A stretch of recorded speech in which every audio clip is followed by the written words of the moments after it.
지역 맞춤 부동산 세미나 우리 동네 맛동산 자세한 내용은 영상 하단의 링크 혹은 3프로 앱을 통해서 확인하세요. 네, 올해도 역시 3프로 다이어리가 시작이 되죠. 4년째 하고 있는데 참 많은 분들이 도와주셔서 글쎄요, 뭐한 4억 이상 그 저희가 지원을 한 것 같아요. 그래서 이번에도 뭐 경기도 좋지 않고 주가도 좀 좋지 않습니다만은 저 다이어리를 구입해서 쓰시면 자립하려는 청년들에게 매우 큰 도움이 되죠. 네, 도와주시면 좋겠습니다. 판매 금액 수익은 전부 다 저희가 자립하는 청년들에게 돈을 좀 얹혀서 하고 있죠. 뭐 자세한 또 사업 내용을 한번 또 저희가 시간 있으면 여러분께 보고 드리도록 하겠습니다. 자, 그럼 이제 미중 정상회담 두 정상이 이제 오랜만에 만났는데 그 이후에 우리에게 닥칠 영향들 한번 분석을 해보도록 하겠습니다. 우리 민정훈 교수님 오늘 함께 해주시네요. 우리 국립외교원 민정훈 교수님 어서 오십시오. 어서 오세요. 안녕하세요. 네, 반갑습니다.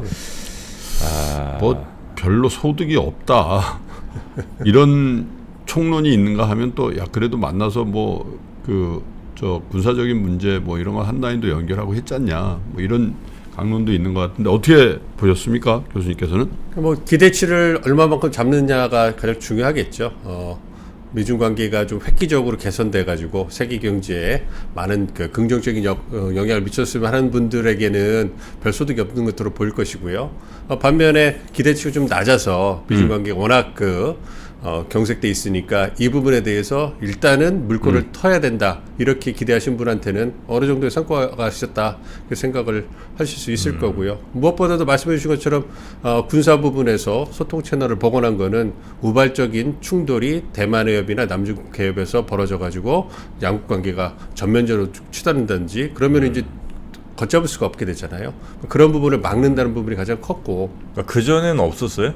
그러니까 있었는데요. 그러니까 작년 8월에 이제 그 낸시 펠로시 전 하원의장이 대만을 방문하면서 완전히 그 양국 간의 어떤 그 분위기가 경색되면서 한 라인 끊어버렸어요. 그래서 중국에서 이제 응답을 안 해준 거죠. 뭐 그러니까 그 부분에 대해서 미국은 어쨌든 관리를 해야 되는데 그 부분에서 이제 굉장히 그 위기감이 고조가 됐었고 그 부분에 굉장히 초점을 맞춘 거죠. 근데 중국도 이제 경제가 어려우니까. 결국은 여기서 많이 다루는 것처럼 이제 외자가 계속 빠져나가잖아요. 그 경제를 뭔가 반등시켜야 되는데 그러려면 대내적으로는 반등시키기는 시간이 많이 걸릴 것이고 그렇다면 대외적으로도 뭔가 물꼬를 터야 되는데 결국 키를 잡고 있는 건 미국이거든요. 그러니까 미국과의 관계를 개선해야 된다. 그래서 시진핑 주석이 이번에 와가지고 양자 관계에 있어서 경제 부분에서의 좀 숨통을 틔워달라 얘기를 많이 했는데 뭐 별 소득은 없었던 것 같습니다. 그러니까 미국이 원한 거죠? 그럼 한라인 복원은? 그런 거겠죠. 그럼 미국이 원한 건 하나 얻었다 치고 중국이 원한 것도 어쨌든 뭐 하나는 줘야 될 거 아니에요. 뭐 받은 거 없습니까, 중국은? 그러니까 뭐 받은 거라고는 이제 관계를 개선해서 앞으로 이제 중국 내 경제가 개선될 수도 있을 것이다. 그러니까 이제 미국의 어떤 그 압박이라고 할까요? 통제가 좀 약해지지 않을까? 이거에 대한 뭐 기대감이 있는 거고요. 실질적인 성과는 가져온 거는 없는 거라고 보고요. 뭐 펜타닐 같은 부분에 있어가지고 어떤 그 중국이 단속을 협조해주기로 했잖아요. 그거에 관련돼서 이제 중국 공안부에 뭐 군의학 연구소에 대한 어떤 그 제재를 해제해줬다는 분, 이런 부분에 대해서는 조금씩 기대해 볼 수 있을 것 같아요. 조용하게 이제 계속 그 중국의 많은 기업들이라든지 기관들이 제재 명단에 올라 있잖아요. 이 부분에 대해서는 그 어떤 첨단 기술 분야가 아닌 부분에 있어서는 조금씩 제재를 풀어주면서 어떤 그 중국 내 시장으로서의 선호도를 좀 이렇게 회복시켜줄 수 있는 이러한 간접적인 조치는 해줄 수 있지 않을까. 그러니까 이게 사실은 미국도 뭘 더 좀 하고 싶고 이런 상황인데 바이든이 아무래도 그 반중 정서 같은 게 미국 내에 많다 보니까 그런 표를 의식해서 원래 한 거는 조금 더 물밑에서 많이 했는데 그냥 안 한 것처럼 이렇게 한 거예요? 아니면 실제로 정말 한 게 별로 없어서 그냥 지금 결과는 이렇게 나온 겁니까? 그러니까 결과를 내놓을 수 있는 게 별로 없는 거죠. 그러니까 지금 직접적으로 이번 회담을 통해서 뭔가 양국이 이거 합시다 이렇게 합의를 해가지고 내놓을 수 있는 게 있어야 되는데 그게 없는 거죠. 그러니까 말씀해 주신 것처럼 미국은 내년 대선이 있잖아요. 그리고 지금 바이든 대통령이 트럼프 전 대통령에게 밀린다는 여론조사가 나오고 트럼프 전 대통령이 그 지난 임기 동안에 보시면 굉장히 강한 그 대중 스탠스를 취해왔단 말이에요. 그리고 말씀해 주신 것처럼 미국 내에도 이것이 정치권뿐만 아니라 일반 유권자 사이에서도 중국 견제라는 것은 굉장히 고착화됐기 때문에 지금 1년 남은 상황에서 만약에 중국에 대해서 유화적인 약한 모습을 보이면 그것을 트럼프 대통령이 놓칠 리가 없잖아요. 그럼 굉장히 공격이 들어갈 것이고 네네네. 그러면 바이든 행정부가 어떤 그 중국에 대해서 약한 모습을 약하다. 보이니까 약하다. 이거는 그 직접적으로 유권자들한테 그 메시지가 굉장히 강하게 갈 수 있기 때문에 속으로는 바이든 대통령이 뭐 그 첨단 기술 분야를 제외하고서 고율의 관세라든지 이런 부분에 대해서는 뭐 조율할 어떤 미국 내 경제 좀 안정시킬 부분이 있으니까 있을지 모르겠지만 그러한 인식 때문에 섣불리 나설 수 없는 거고 이게 출범 이후에 3년 동안 계속 지속되어 온 뭐 네. 그러한 현상이라고 생각하고 있습니다. 근데 또 일부 분석에 의하면 그거 뭐 총론은 그런데 일부 몇 개 스윙 스테이트에서는 아시아계 표가 굉장히 중요해져서 지금부터 선거 때까지는 중국화 너무 극한적인 그런 대립보다는 조금 봉합하는 그런 스케줄로 가는 거 아니냐 이런 전망들도 있거든요. 그렇습니다. 근데 그 표를 계산을 해봐야죠. 그러니까 스윙 스테이트라고 하는 경합주에서 백인 유권자들, 백인 노동자들의 표가 더 중요할지, 예. 더 클지 아니면 아시안계 유권자들의 표가 더 클지 이걸 봐야 되는데 네. 경합주에서 지금까지 저희가 경험적 분석을 해봤을 때 주요하게 영향을 미치는 것은 백인 남성 노동자 표거든요. 그러니까 아시안계 유권자들의 표도 물론 중요하겠지만 이게 그 표라는 거는 뭐 1인 1표잖아요. 그러니까 그 결정적으로 두 개의 그 표 단위가 실질적으로 그 선거 결과에 어떤 영향을 미치는 걸 보면 네. 아시안계 유권자 표보다는 백인 남성 유권자 표, 노동자 표가 더 중요하게 나오거든요. 네. 물론 경합주에서 바이든 행정부 민주당의 고정 지지층인 흑인이라든지 라틴계, 그 히스패닉계 그 유권자라든지 그다음에 아시안계 유권자 이런 부분에 표가 조금씩 떨어지고는 있어요. 그렇지만 그럼에도 불구하고 여전히 결정적으로 경합주의 그 결과를 좌우하는 것은 백인 유권자층, 백인 노동자. 예, 그다음에 무당파층이기 때문에 그런 부분을 고려해 본다면 바이든 대통령이 쉽사리 아시안계 표를 의식해 가지고 대중 유화적 그 입장을 보인다? 이건 기대하기 쉽지 않아 보입니다. 그왜 저 회담 끝나고 기자가 뭐 독재자예요? 그랬더니 독재자 맞습니다. 뭐 이제 이런 얘기 했잖아요. 그거는 굉장히 의도된 발언이라고 보세요? 아니면 그냥 어쩔 수 없이 뭐 그런 질문이 들어왔으니까 즉석에서 들어온 거니까 뭐 자기가 해놓은 얘기도 있으니 그건 이제 맞다라고 그냥 그렇게 이야기를 한 건지 여기에 대해서 조금 너무 외교적으로 좀 과하게 얘기한 거 아니냐는 분들도 좀 계신 것 같고요. 의도적인 발언이라는 분도 계신 것 같은데 과하죠. 외교적으로는 과한데 네. 국내 정치적으로는 그래야 그럴 수 있다 이렇게 좀 보는 거죠. 왜냐하면 그 어렵게 그 미중 정상회담 해가지고 그 어쨌든 웃으면서 헤어졌는데 나오면서 그것도 독재자라고 그러면 중국 측 입장이 얼마나 난감하겠습니까? 중국이 바로 또 강하게 반발하잖아요. 그러니까 그럴 것 같아요. 그러면 그렇게 되면 과거에도 또 그 지지층들 모아놓고서 유세할 때 시진핑은 독재자라 가지고 실무진에서 블링컨 외교장관이나 외교부에서 국무부에서 얼마나 그거 무마하느라고 고생을 많이 했습니까? 네. 그래서 언론 보도에 나오면 바이든 대통령 이번에도 독재자라고 그러니까 뒤에 있는 그 블링컨 장관의 표정이 막 갑자기 긴장 그 경색되는 이런 모습도 보이는 거 보면 네. 어쨌든 외교적으로는 과한데요. 그럼에도 불구하고 물어본 것이 이번 관계 개선을 통해 가지고 바이든 행정부의 대중인식이 바뀌냐 이게 그 밑에 깔린 거거든요. 네. 그 부분에 대해서 바이든 대통령이 대답을 안 할 수도 있겠지만 국내 정치적으로 되는 대선을 앞두고 그렇지 않다. 관계 개선을 통해서 중국과의 관계를 관리를 하나 그렇다고 해서 바이든 행정부의 대중국 인식은 바뀌지 않는다. 우리는 여전히 강경한 대중인식을 가지고 있고 앞으로도 계속 필요하면 중국을 압박하고 이제 협력도 할 거다. 이 부분을 강조하고 싶은 거죠. 그러니까 강한 모습을 유권자들한테 보여주고 싶었기 때문에 선택한 거라 생각합니다. 기본적으로 그러니까 미국의 큰 방향은 안 바뀌는 거죠. 그러니까 중국이 첨단 기술 뭐 이렇게 발전, 특히 이제 반도체라든지 이쪽으로 뭐 하는 거는 막을 거고 앞으로도 계속. 그리고 그 외의 것들만 조금씩 뭐 풀어주더라도 기본적인 방향은 그대로 간다는 거죠. 그렇습니다. 그 미국의 그 바이든 행정부의 대중국 정책 기조는 바뀐 게 하나도 없고요. 네. 사실 바이든 행정부 들어와서 디커플링에서 디리스킹으로 바뀐 거 아니냐 이런 얘기를 하는데 바이든 행정부는 디커플링이라는 말을 쓴 적이 없어요. 처음부터 디리스킹을 얘기를 안 했을 뿐이지 첨단 기술 분야를 중심으로 해서 결과지향적으로 중국 대리를 할 거다. 그렇게 했고 지난 3년 동안 계속 그거를 강화해 온 거거든요. 근데 이제 전통적인 무역 분야에 있어서는 트럼프 대통령이 했던 고율의 관세를 좀 낮춰줄 수 있지 않을까. 뭐 이 부분은 기대를 했었는데 아무튼 그 부분도 이제 하나의 옵션으로 갖고 있고요. 그렇기 때문에 네네.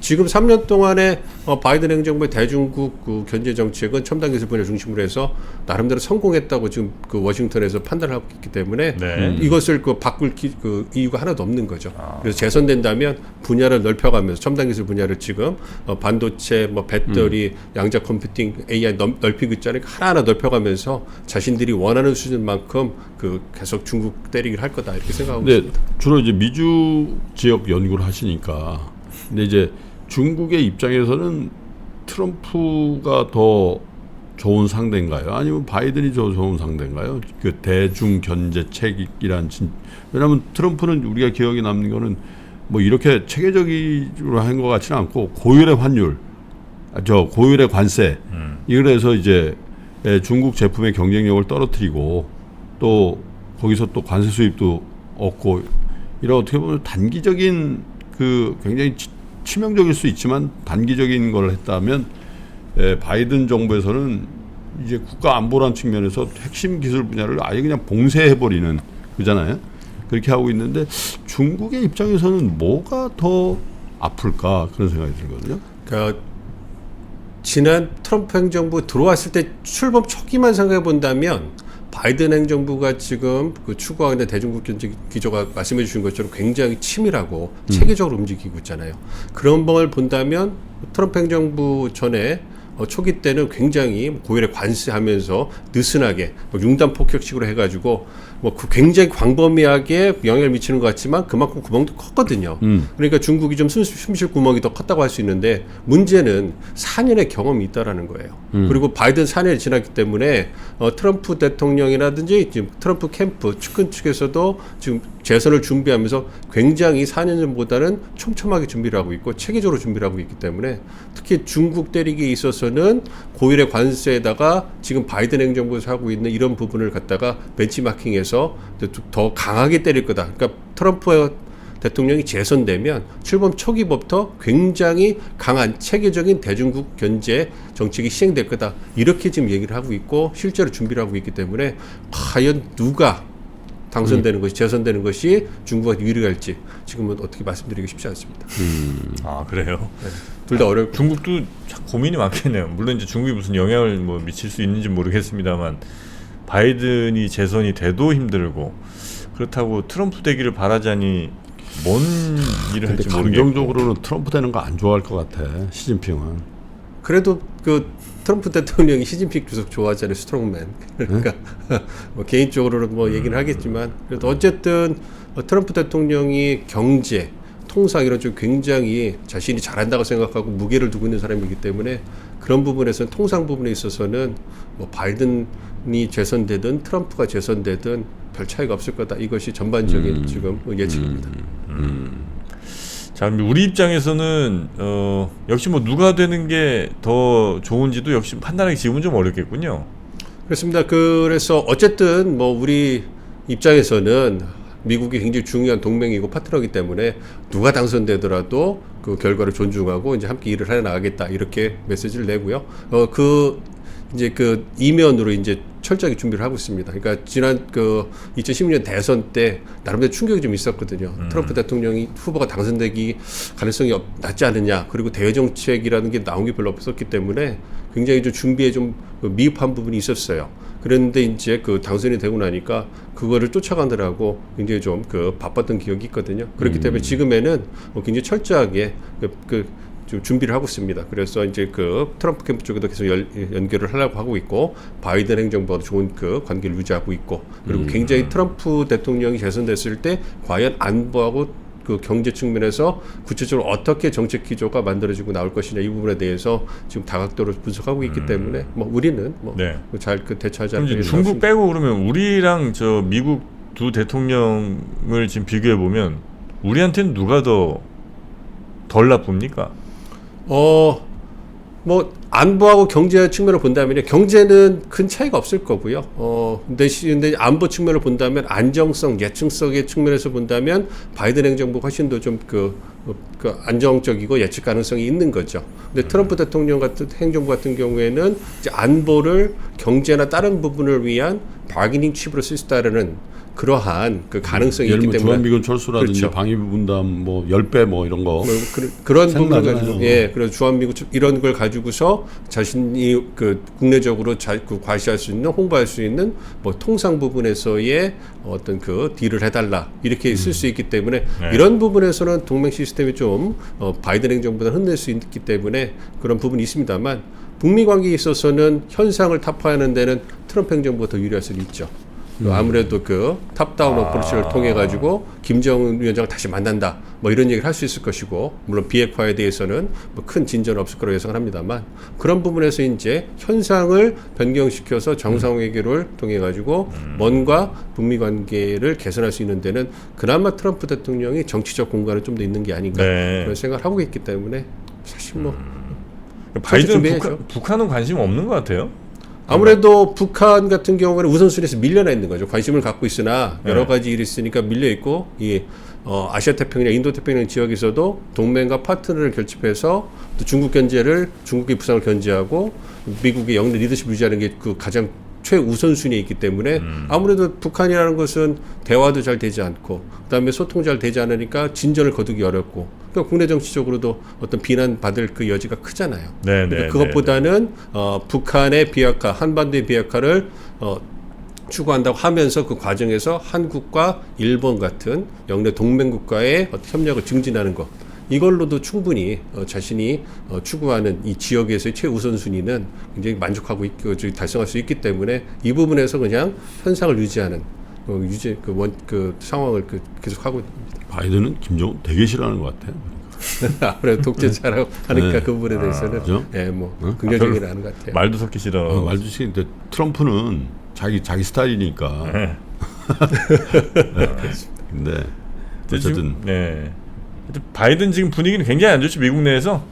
그러니까 아무래도 여론조사가 그 네. 트럼프 전 대통령이 자꾸 밀리는 게 나오고 있으니까 트럼프한테 밀리는 걸로. 그렇죠. 예. 그러니까 그 내년 대선에서 두 후보, 그러니까 바이든과 트럼프의 건강상 문제가 생기지 않아서 완주한다고 생각을 한다면 두 후보의 어떤 재대결이 거의 기정사실화되고 있거든요. 네. 그러면 이제 그렇기 때문에 미국 언론에서도 두 후보 양자 대결, 뭐 3자, 4자도 하긴 합니다만 봤을 때 누가 앞서느냐 이게 초미의 관심사고요. 근데 바이든 대통령이 그래도 좀 몇 %까지 앞서고 있다가 이제 최근 들어서는 2%, 4% 이렇게 밀리는 모습을 보여주고 있기 때문에 이 부분에 대해서 이제 굉장히 미국 언론이 주목을 하고 있고 민주당 내에서 이제 위기감이 고조되고 있고 그래서 바이든의 대안이 없는가 이런 부분도 얘기를 하고 있는데 네. 실질적인 대안이 없는 상황입니다. 그게 불가능한 건 아니지만 거의 가능성 없다고 보는 거죠. 후보 대체 저기 바이든 대통령의. 그렇습니다. 그 바이든 대통령에 대한 후보 대체도 그렇고요. 뭐 트럼프 전 대통령의 후보 대체도 그렇고요. 거의 뭐 그 대안이 없기 때문에 이게 이제 그 민주당에서도 딜레마가 되는 거죠. 공화당도 딜레마가 되는 것이고요. 그만큼 티켓 파워가 있는 분들이 없기 때문에 아무래도 그 부분에서 어렵고 물론 이제 그 오바마 전 대통령의 부인인 미셸 오바마가 그 대안이 될 수 있지 않느냐 뭐 이런 얘기도 일각에서 나오긴 합니다만. 미셸 오바마. 예, 그렇습니다만 미국 내 분위기가 오바마 퇴임 이후에 굉장히 좀 보수적으로 흐르는 그런 미국 사회의 분위기가 있어요. 네. 이런 상황에서 과연 미국의 통상 정책도 보호무역주의로 가고 있고 미국 우선주의가 만연해 있는 상황에서 과연 이런 상황에서 이런 얘기 굉장히 민감합니다만 흑인에다가 여성 이 마이너리티를 갖다가 두 개나 갖고 있는 민주당 후보가 과연 내년 대선에서 당선될 수 있을 것이냐 이 부분에 대해서는 굉장히 좀 의견이 갈리고 있기 때문에 실질적으로 유력한 대안이 되기는 아직까지는 좀 미흡하지 않을 참 겁니다. 미국도 뭐 민주주의를 제일 잘한다는 나라인데 여성 대통령이 한 번도 안 나왔어요. 영국에도 뭐 총리가 여성 총리가 몇 명이나 나오고 그죠? 그렇습니다. 그래서 예. 그 희한해. 그러니까 2008년도에 그 오바마 후보가 당선됐을 때 그 제가 기억에 CNN 그 흑인 그 저기 커멘테이터 이제 해설해 주시는 분이 막 눈물을 흘리면서 보는 거죠. 200년 이상의 글래슬링 어떤 그 보이지 않는 벽이 깨졌다. 그 흑인 남성한테 깨진 거죠. 근데 사실 오바마 대통령 같은 경우도 반반이잖아요. 백인 엄마의 저기 흑인 아버지인데 그럼에도 불구하고 흑인으로 정체성을 저기 뭐 자기도 그렇게 흑인이라고 정체성을 갖고 있고 미국 사회에서 흑인으로 갖다가 이제 인정하거든요. 그러니까 굉장히 그런 부분에서는 굉장히 보수적인 측면이 있다. 그러니까 힐러리도 거의 되는 줄 알았더니 안 되잖아요. 쉽지 않습니다. 미셸 오바마 나온다고 개런티는 아닌 것 같아. 뭐 그렇겠죠. 예. 그리고 아직 검증이 안 됐기 때문에 뭐 그리고 이제 그 경선하고 본선 과정에서 얼마나 치열하게 또 경쟁을 해야 되겠습니까? 네. 그리고 또 트럼프 대통령이 또 굉장히 또 그 공격적으로 나올 거기 때문에 그러니까 과연 그것도 그 부분도 지금 부부가 한다는 게 그것도 정서상. 아니 그럼 이제 바이든도 어쨌든 그냥 이대로 뭐 속수무책 당하진 않을 거고 뭔가 특히 이제 경제 관련된 무슨 정책을 내면서 미국 사람들한테 어쨌든 뭐 인기를 좀 얻어야 자기가 대선으로 갈 거 아닙니까? 그러면 어떤 거 내놓을 건지를 좀 우리가 예측해 볼 수 있을 만한 거 있을까요? 뭐 그래야 이제 우리도 좀 투자할 때 방향도 좀 잡고. 그러니까 그 바이든노믹스라고 얘기가 몇 달 전부터 나왔잖아요. 그러니까 네. 바이든 대통령이 이제 본격적으로 재선 유세에 나서면서 몇 달 전부터 이제 그 노동조합의 행사에 참여해서 바이든노믹스를 갖다 홍보하면서 이제 재선 캠페인을 이제 지난 여름부터 이제 본격화했는데요. 네. 그러니까 바이든노믹스의 특징을 보시면 되죠. 그러니까 바이든노믹스라는 거는 전형적으로 바텀업 그 경제고요. 중산층을 복원하고 노동자를 갖다가 강하게 해서 이제 그 경제 성장을 이끌어내는 것. 그러니까 과거의 공화당이나 보수 진영이 얘기하는 탑다운 어프로치의 대안으로서 바텀업 그 어프로치다. 그래서 바이든노믹스라 하고 그리고 노동자에게 양질의 일자리를 주기 위해서 잘 아시는 것처럼 한국이나 어떤 그 외국으로부터 막대한 자금을 유치해 가지고 미국 내에다가 최첨단 그 제도 시설을 다시 리쇼어링하는 거잖아요. 네네. 이걸 통해서 양질의 일자리를 만들고 이를 위해서 미국의 노동자들을 재교육시키는. 그러니까 그 공적 자금을 투자해서 그걸 하는 부분이기 때문에 이러한 부분에서 어느 일정적으로 성과를 보였다고 생각을 하는데 문제는 바이든 행정부의 경제적 성과에 대해서 미국 유권자들이 체감을 그렇게 못하고 있다. 이게 문제인 거예요. 왜냐하면 실물 경제, 특히 인플레이션이 여전히 높기 때문에 그 장바구니 물가가 너무 높아요. 그러니까 고용이 좋고 임금이 좀 상승됐기 때문에 버티고는 있지만 여전히 외식 물가라든지 장바구니 물가, 주택 가격, 에너지 가격도 이제 계속 엎치락뒤치락하기 때문에 네. 이 부분에서 불만이 쌓여 있는 거죠. 그래서 이제 아무래도 내년 상반기가 중요합니다. 내년 상반기 1사분기, 2사분기에 미국 내 실물 경제 지표가 바이든 행정부가 그리고 연준이 원하는 대로 좀 이렇게 좀 그 인플레이션이 잡혀가지고 이 부분에서 미국 유권자들의 여론조사를 했을 때 미국 내 그 경제 상황이 좀 나아지고 있다라는 긍정적인 평가가 나오면 네. 바이든에게는 굉장히 가장 중요한 반등의 모멘텀이 생길 거고요. 만약 그게 되지 않으면 쉽지 않은 그 싸움이 될 거다 생각하고 있습니다. 바이든은 뭐 지금 이제 한 몇 달 남았죠? 한 1년 남은 1년 딱 남은 거죠? 덜 남은 거지. 1년 남습니다. 1년이 채 안 남았나요, 이제? 이제 본격적으로 레이스는 언제부터 시작입니까, 그러면? 1월부터? 이제 그 레이스는 시작됐는데요. 이제 그 2월부터 이제 그 경선이 시작되는데요. 네. 경선이 2월부터요? 예, 근데 당내 사실 경선. 예, 그 공화당이나 민주당 예비 선거라고 하는 경선이 시작되는데 사실 지금 상황은 별 의미가 없습니다. 그러니까 민주당에서는 바이든의 그 재선에 나서는 대통령에게 정말로 인기가 없고 재선이 안 되겠다 하지 않으면 또 유력한 그 도전자가 나오지 않아요. 그러니까 민주당은 크게 의미가 없을 것 같고요. 네. 공화당 상황에도 여러 후보가 많이 있지만 트럼프 대통령에 필적할 만한 후보가 없잖아요. 또 네. 트럼프 대통령에게 지금 몰리는 그 찬성표가 그 나머지 후보를 다 합친 것보다 많기 때문에 여론조사를 해보면 그러니까 그 이변이 없는 한 그 트럼프 전 대통령이 공화당 후보가 될 거기 때문에 네. 사실 그렇게 경선에 많은 무게가 실리지 않는데요. 어쨌든 공화당 경선에서 그 니케일이라든지 디센티스 같은 후보가 그 정말로 2등, 그러니까 영향력 있는 2등이 돼가지고 이제 바이든 트럼프 전 대통령의 대항마가 될 수 있느냐. 현실적으로 가능성 크지 않습니다만, 그러니까 그 여타 군소 후보들이 다 합쳐가지고 이제 트럼프 대 니키 헤일리, 트럼프 대 디센티스 이렇게 두 양강 구도가 만들어져가지고 만약 경쟁을 한다면 그렇다면 좀 그 공화당 경선도 주목해 볼 그게 있겠지만 그럴 가능성이 크지 않기 때문에 경선은 그냥 통과 절차가 될 거고요. 그러니까 미국 언론의 관심은 바이든과 트럼프의 여론조사에 계속 집중되지 않을까 이렇게 그 생각합니다. 트럼프가 만약 대통령 되면은 지금 4개의 혐의로 기소돼 있잖아요. 예. 이건 일단 의미 없어지나요? 대통령으로 당선이 되면 그러면은 이제 그 면책 특권이 있잖아요. 그러니까 면책 특권이 있고 그럼 그거를 갖다가 그 트럼프 대통령을 저기 이제 그 면직시키기 위해서는 탄핵을 하는 방법밖에 없거든요. 의회에서. 근데 현재 그 공화당과 민주당의 연방 의회의 그 의석수를 보면 내년 선거에서도 크게 그 차이가 없을 거기 때문에 상원에서 3분의 2의 찬성표를 받기는 정치적으로 당선된 이후에는 그 굉장히 어려울 거기 때문에 여당 입장에서 아무리 트럼프 대통령이 마음에 안 든다고 해도 그 출범한 지 얼마 안 되는 대통령을 탄핵하는 데 찬성한다.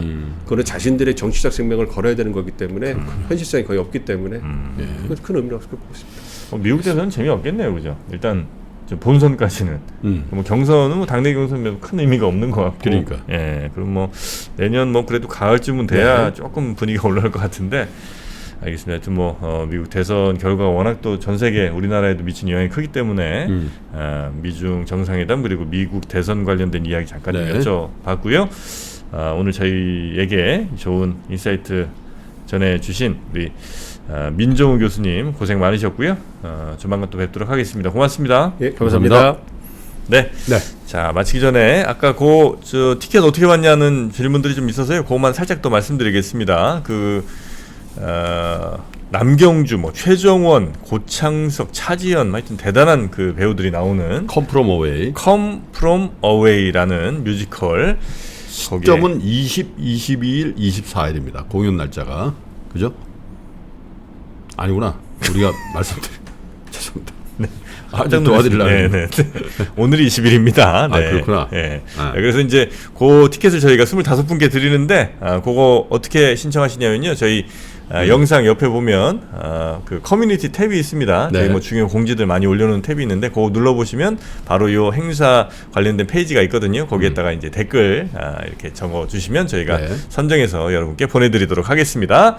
자, 이제 또 장이 시작될 텐데요.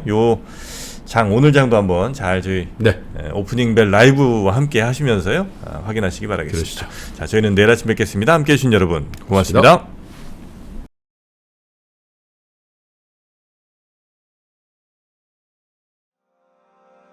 장 시작 전부터 종료까지 쏟아지는 수많은 뉴스와 정보들. 이 중에서 어떤 것이 투자에 정말 도움이 되는 정보일까요? 3프로의 증시 셔터맨 박근영 마스터가 직접 정보를 선별하고 투자의 힌트를 드립니다. 시간도 아끼고 투자 아이디어도 얻는 시간, 박근영 부장의 마켓 힌트와 함께 하세요. 자세한 사항은 3프로 TV 앱과 홈페이지를 확인하세요.